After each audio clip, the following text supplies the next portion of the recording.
And if we stay on track, I think we'll be done with this book by the end of March, sometime at the end of March. And I know we've mentioned this a couple of times, but I would like this to be more of a discussion. We have lots of people here with a lot of experience. We have some that have been members for more than 50 years. And my idea is that we can learn from each other. There's a lot of, I don't know everything, I'm going to tell you right now. I don't have all the answers, but we have a lot of people here that have experience and can help out with that, I'm sure. And if we don't know the answers, we can always go back and study and come back and share what we learned. But I only want to present the truth. I only want to say things that's true. And if I say something wrong, I want to know. I don't want to say anything wrong. I'm not going to get my feelings hurt. I might be upset with myself, disappointed in myself a little bit, but I want to know the truth, and I only want to share the truth. So if I say something wrong, then please let me know. My style, I guess, I ask a lot of questions. I'll never call out anyone, but I do like to have participation. I will ask for men to help read scriptures. I like to have, it helps me when I'm reading, sometimes I don't focus on what's being said, so when somebody else reads, it kind of helps me gather my thoughts and understand what's being read. So I do like to have people help with reading, but I like comments and participation. I think that helps the class. Before we get into the text, I want to do a little bit of an introduction on 1 Timothy. So first, who wrote 1 Timothy? Paul. Paul wrote it. Paul, of course, an inspired apostle, divinely appointed by God and our Savior Jesus. So what he wrote was directly from the Lord. It was divine instruction. Something the book points out I thought was interesting is that Paul's letters compose of over half of the New Testament. Most were written to churches or to several churches or to brethren in general. So the books of Timothy, Titus, and Philemon, how are they different? How are these different? Who were they written to? Well, Timothy was a young evangelist and working with Paul. Yeah, so it was written to Timothy. Titus was written to Titus, so they were written to individuals. They weren't, written to groups or Christians. They were written to individuals. So sometimes these are called personal epistles or the personal letters. It's generally accepted that Timothy, Titus, let me back up. It's generally accepted that these epistles were written near the end of Paul's life. First Timothy and Titus were written after his first imprisonment. 2 Timothy was written during his second imprisonment. And Philemon was written during his first imprisonment, along with Philippians, Ephesians, and Colossians. Sometimes they're known as the prison epistles. So anybody know what year 1 Timothy was written? 65. 63 to 63. 63, yeah. Yeah, time, Right, not exact. yeah. Approximately, written approximately AD 65. His first imprisonment ended in AD 63. And talking about Paul's first imprisonment ended around AD 63. His death around AD 66 or 67, and so 1 Timothy was written about AD 65. It was between imprisonments, and it was about a year or so before his death. Where was Timothy born? That's not in the book, that's not fair.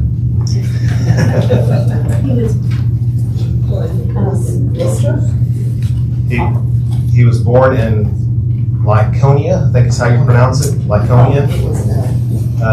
Anybody have an idea of what country that is, modern day? It's modern day Turkey is what I read. Was Timothy, was he a Jew or was he a Gentile?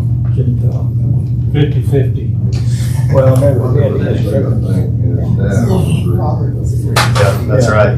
Yeah, his father was a Greek, his mother was a Jew.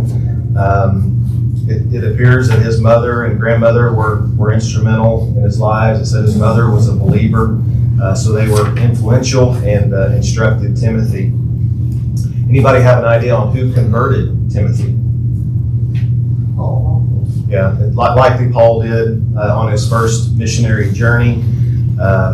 They had visited there, taught him the truth, and so when Paul visited again, Timothy had distinguished himself. Said that he distinguished himself at Lycaonia and Iconium, and so Paul wanted him to be a travel companion, a co-laborer. He thought he would be useful.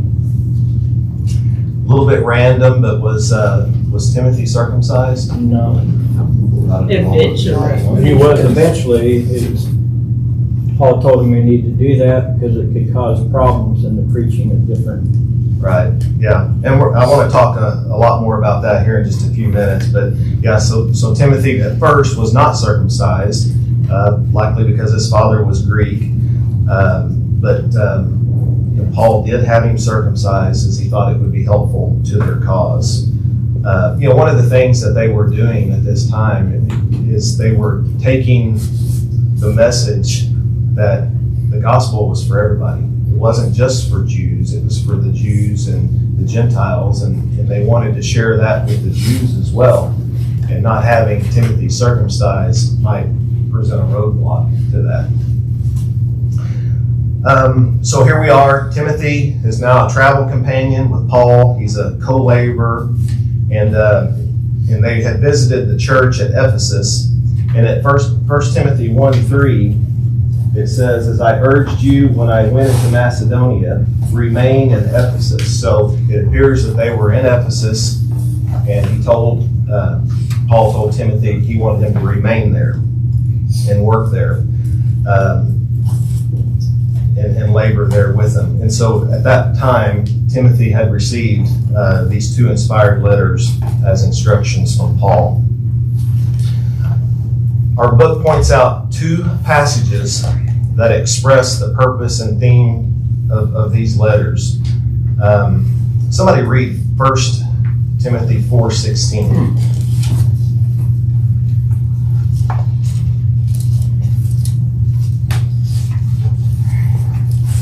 1 Timothy 4:16. Take heed to yourself and to the doctrine, continue in them, for in doing this you will save both yourself and those who hear you. Somebody else read 1 Timothy 3:15. But if I tarry long, that thou mayest know how thou oughtest to behave thyself in the house of God, which is the church of the living God, the pillar and the ground of truth. Okay, and then lastly, someone read 1 Timothy 1, verses 3 through 4.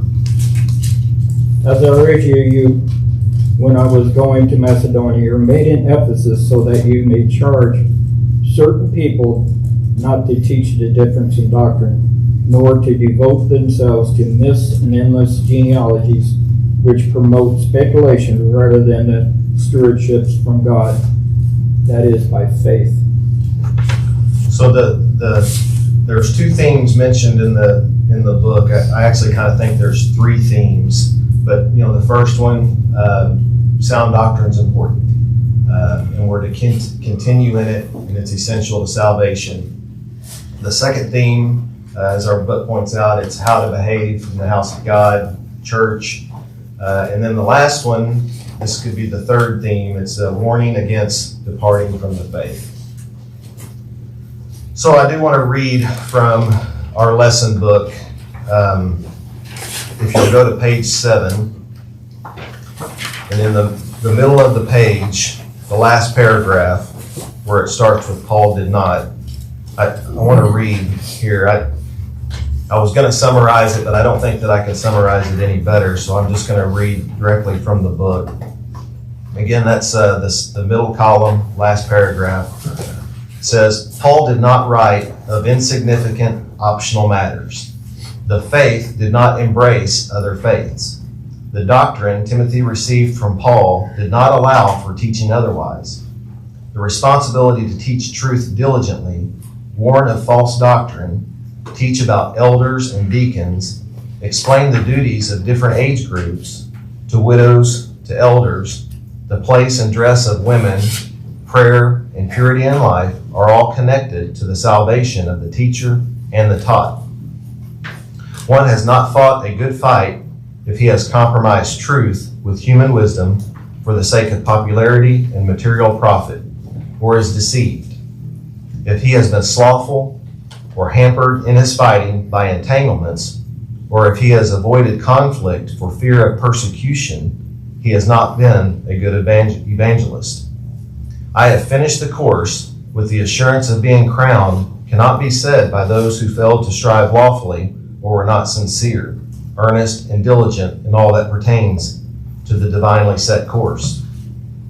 One cannot truly say, I have kept the faith, if he has left out any part of the whole counsel of God or embraced any philosophy or practice not scripturally authorized. The things taught and enjoined in Paul's epistles to Timothy are essentials to salvation. There can be no successful evangelism on the part of the teacher or the hearer without faithfulness to these things Timothy received from the inspired Apostle Paul. Keep these central themes in mind as you study these epistles. So that pretty much concludes our introduction. Anybody have anything they want to add before we get into the text? I thought it was interesting that when Paul started writing, it was like 3 years, 3 to 4 years that he wrote all these epistles. Right. So, and with Timothy, with the circumcision, and also about the myths and genealogy. There were a lot of myths back in those days, and the whole genealogy thing, me and Tina were talking about that. Back then, it was saying, well, I'm from Abraham, or I'm from that. It had nothing to do with God. It had to do with what basically tribe you're with, even though we were falling part of God's word. And I think I see that today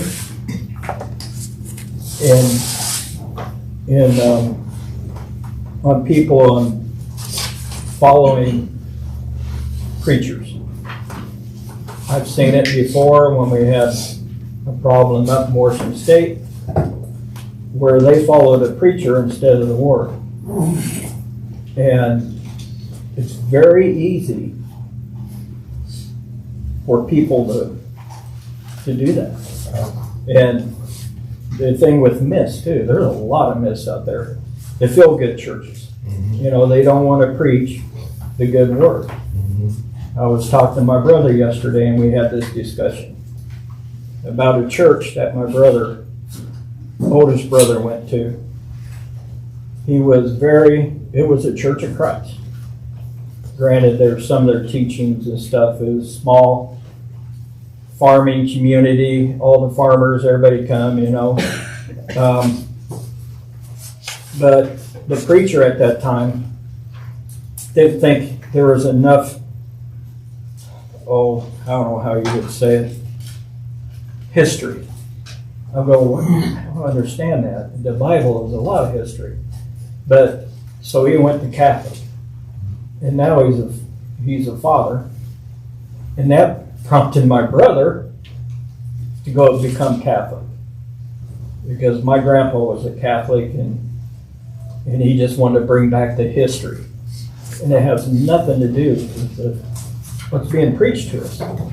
So Yeah, that's a lot of what's going to be happening here is they're trying to bring back, we have the faith, we have the gospel, and we're going to have these Judaizing teachers and people trying to bring back things of the old law and traditions, and that's wrong. And now the church is closed because they brought in a cowboy preacher, and that didn't last long. They chased him off, but then they brought in, and he came back to Church of Christ again. Well, they hired a preacher, and he came in, and he started teaching the faith. Well, the members didn't like it because they didn't have their bingo or any of that stuff anymore, or, and so if they were taught the right thing before with, they wouldn't have this problem. Right. Anybody got anything else? Okay, let's read, somebody read 1 Timothy 1, verses 1 through 2. Paul, an apostle of Jesus Christ, by the commandment of God, our Savior and Lord Jesus Christ, our hope. To Timothy, a true son in the faith, grace, mercy, and peace from God our Father and Jesus Christ our Lord. Okay, so it starts out by, saying who it mentions who the author is and who the recipient is. And of course, the author, Paul, an apostle. I think this is important because it establishes the authority by which Paul is writing. It's not of Paul, but it's by commandment of God and Jesus, with Jesus being the reason for our hope. And I think it's also important to Timothy too. It strengthens Timothy's authority. When he's teaching and preaching, these instructions that he's received, are inspired and they're from God, and it's by the authority of God. In verse 2, it says it's to Timothy, a true son in the faith. What do you think that means, true son in the faith? He was following the word. Well, he was, yeah.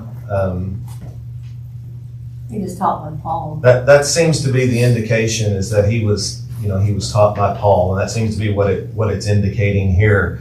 That Paul converted Timothy, and you'll see the same terminology used with Titus, and Titus also being converted by Paul. But we know Timothy was younger and that Paul was older, but there was a special relationship here between Timothy and Paul for sure. Paul taught Timothy, he instructed them, and he called Timothy his son in the faith. There was a special relationship here, and as we go through, I think you're going to see. Paul loved Timothy, cared for him, and I think he thought of him as a son in the faith. Would somebody read Acts 16 verses 1 through 5?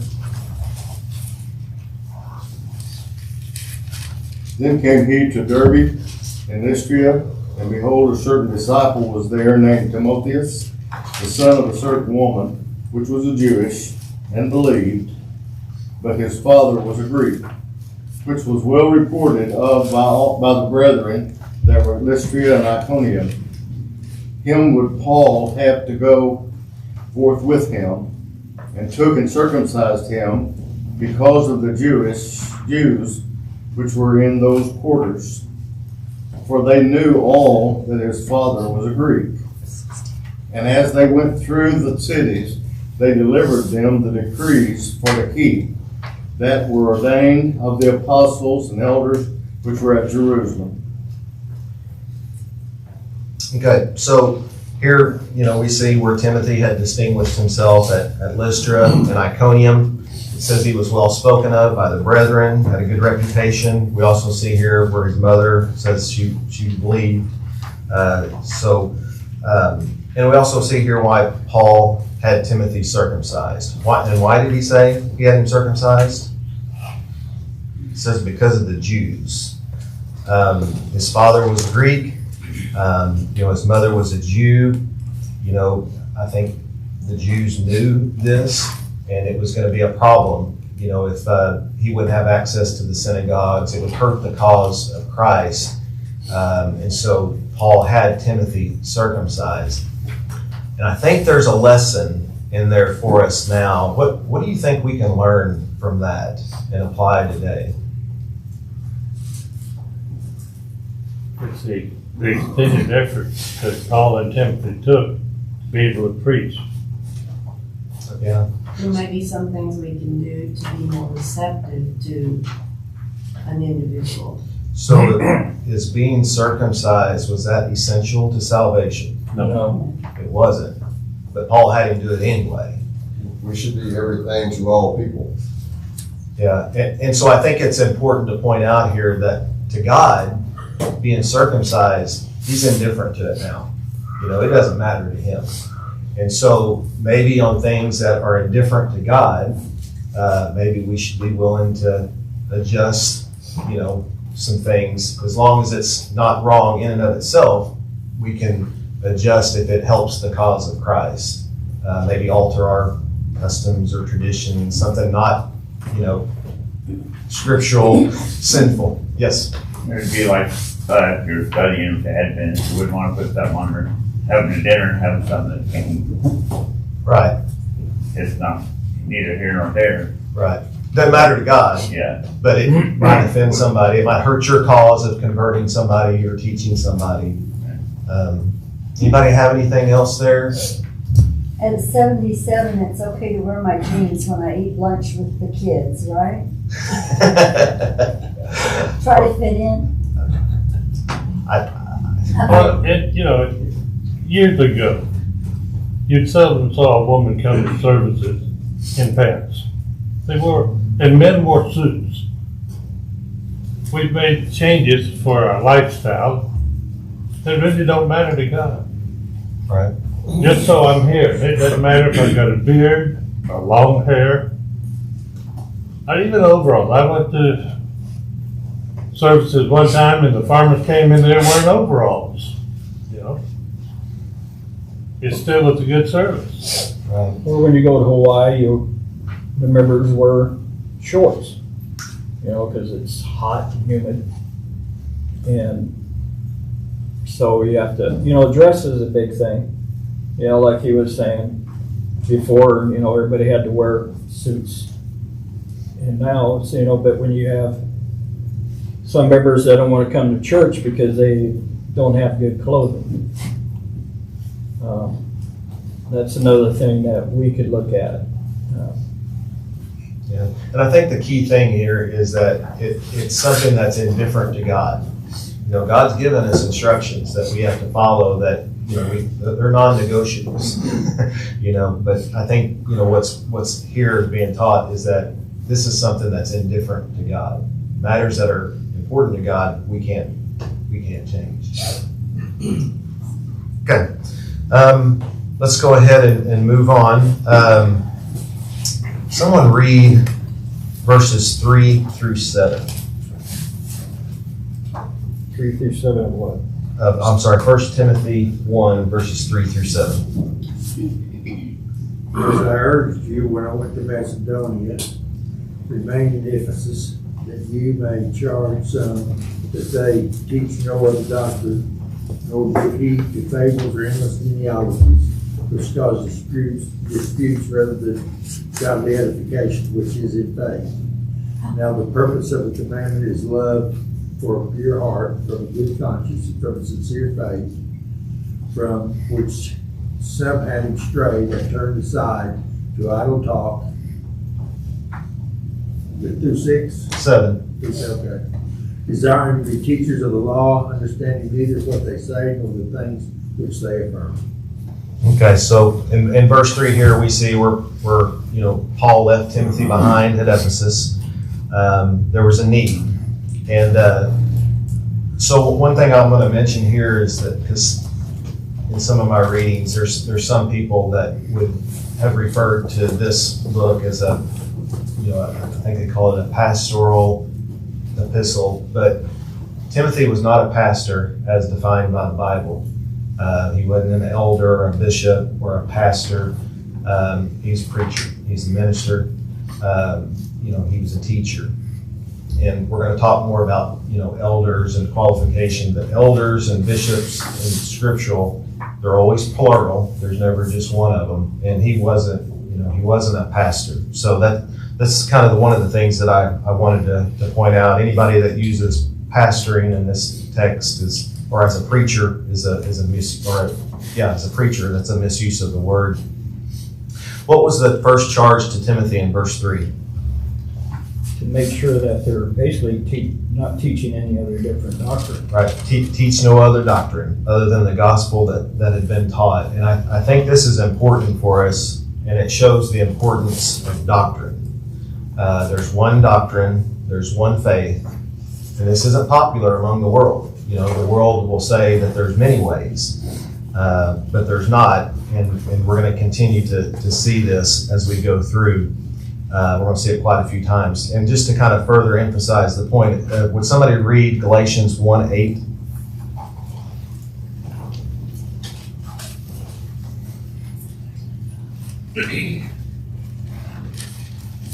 But even if we or an angel from heaven preach any other gospel to you other than what you have preached to you, let him be accursed.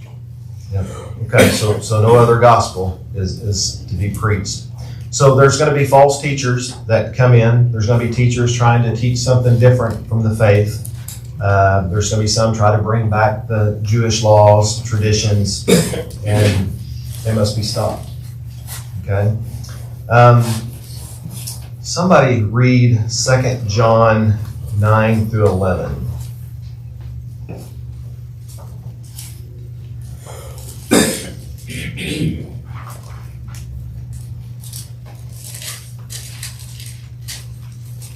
Whosoever transgresseth and abideth not in the doctrine of Christ hath not God. He that abideth in the doctrine of Christ, he hath both the Father and the Son. If there cometh any unto you, and bring not this doctrine, receive him not into your house, neither bid him Godspeed, for he that bideth him Godspeed is a partaker of his evil. Okay, so how do we treat someone that doesn't bring sound doctrine? You gotta call them out. Okay, right. What else? Anything? I mean, have any other thoughts on that? Well, one thing I was wondering is, I do think you need to call them out, but it's so important, our attitude, don't you think, is how you present yourself? Because a lot of times we turn people away by how we come across to people. Condescending, disrespectful, I know more than you. So I do think you need to say, we need to go to the source, and that's the scripture. Right. No, and I certainly do think there's a right way to do that. And, we have to do it with love. We have to be humble. I think those are all things that we're told to do. Do it with gentleness and kindness, but it does have to be done. Yes? So if you the verse before this, he says, even if I teach something different. Yeah. So it's basically saying, you're human, you can make mistakes, we're all human, you can make mistakes. Yeah. But if we do, it needs to be pointed out. And as his responsibility is to take it, not as a slant on him, but just to sort of in the right line with God. Right. Right. So I read quite some commentaries on this, and I think the idea here is that if somebody brings something not sound doctrine, we don't recognize them as a brother, and we don't treat them with the same hospitality that we would as a brother. And the idea behind that is that we don't want to do anything to encourage them to continue in that. I think based on building off of what Judy was saying, I think that the verse is sort of addressing more along the lines of like false teachers rather than people we may evangelize to. Right. Because it says people who bring the wrong. Well, and something else I want to mention too is that, we can be wrong in something and then somebody points it out. And once we know we're wrong, we change. I don't get that that's what's going on here. This is somebody that's bringing false doctrine. They're not changing. And so they need to be dealt with. Yes? Yes, we can be wrong and not be a false teacher. Right. But there is false teaching entering the church. Right. That is damnable doctrine. It's not being stopped in an appropriate manner, and they're by many considered brethren, called brethren, and accepted as such. Mm-hmm. Right. Yeah, no, that's exactly right. But again, I think it's important to point out doctrine's important.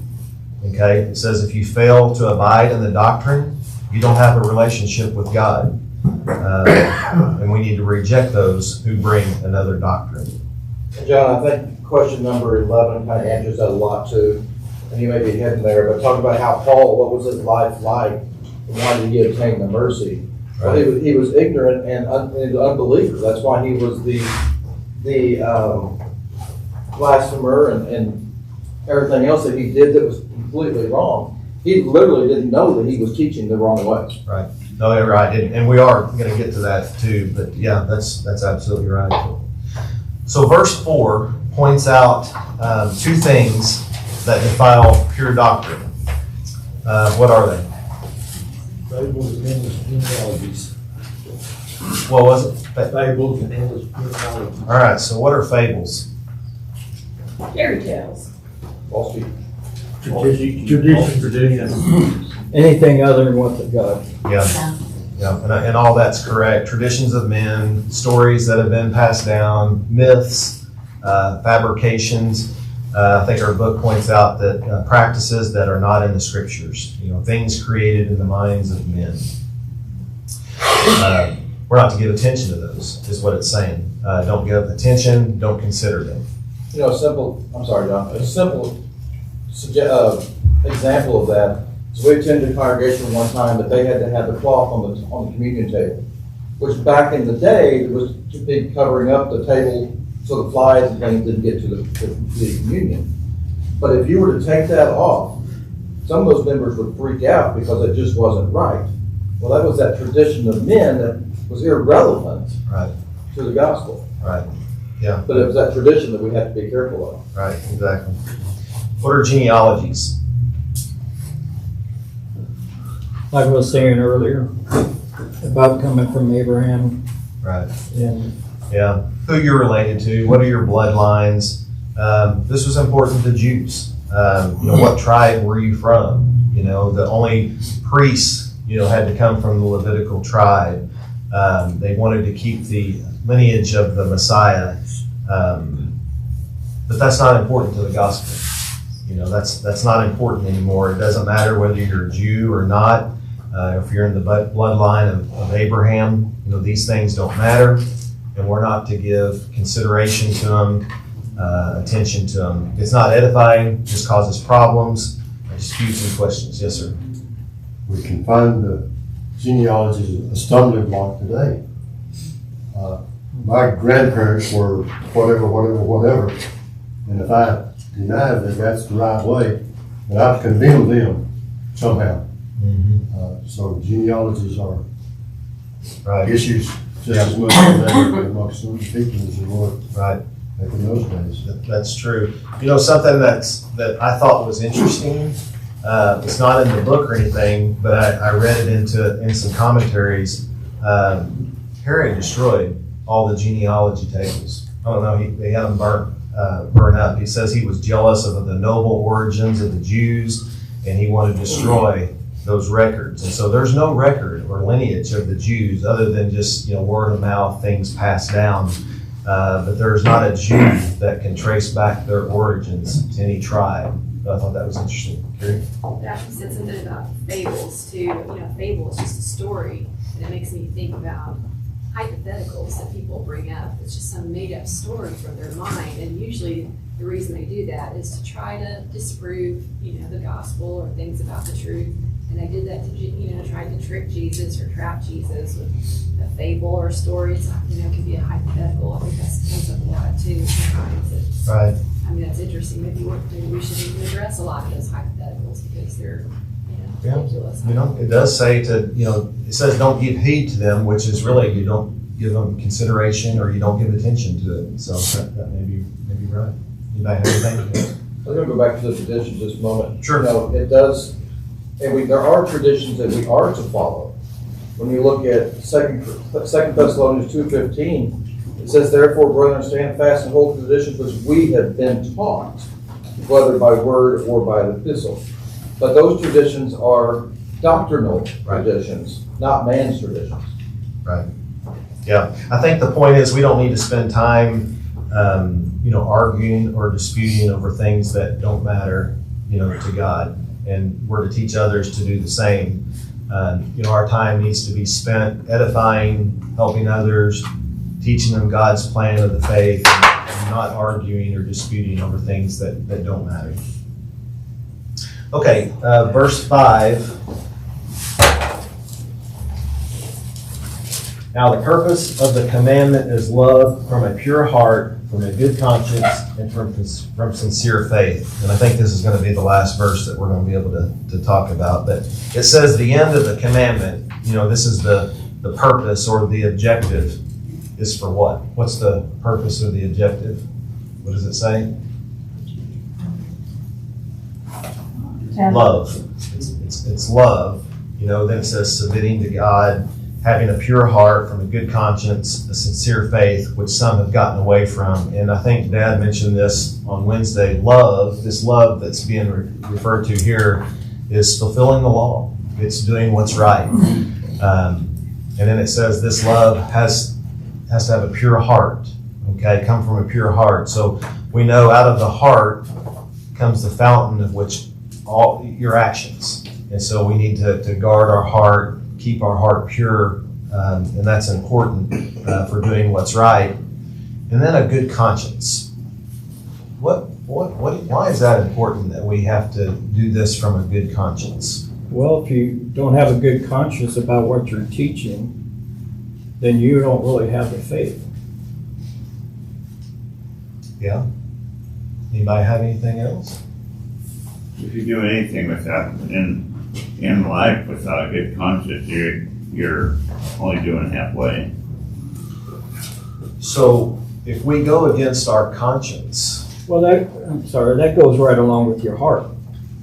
Because if it's not in your heart, if you're teaching something and you don't have it in your heart or a good conscience about it, then you have problems. Yeah.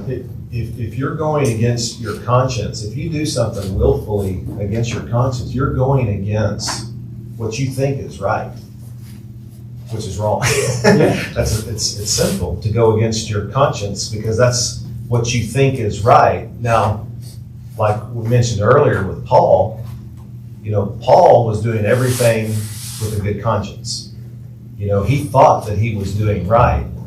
So we have to be careful about our conscience, and our conscience has to be based on knowledge. Once Paul became aware, he changed, right? But before, he was doing everything in good conscience. In the old law, he thought these people that, Christ and people that were followers of Christ were blaspheming, which was punishable by death. And so in his mind, he was justified in doing all this, and he thought he was doing it in all good conscience. But it says he was chief of sinners, referring to that. Even though it violated his conscience, or even though he was doing it in good conscience, he was still sinning. Yes? When you violate your conscience and you do the opposite of what you know is right, you're playing the hypocrite. Exactly. Hypocrites will not enter the kingdom of heaven. And I think that that's exactly what's being referred to in the next when it says sincere faith. It has to be sincere, otherwise you're hypocritical, right? Anybody have, yes? Another thing that we're talking about a clear conscience. Sometimes as Christians, we need to have patience with people because sometimes we're quick and a new convert or even a babe, they haven't been taught or they haven't learned. Now, when they've been taught and they don't change, that's a difference. But sometimes we expect them to just automatically know everything and they don't. You're right. And we're going to talk more about God's patience here later, but that went fast. I don't know. I may have to rethink some things. But okay, well, that's the end of the class. Appreciate all your attention. We'll have about 20 minutes of break.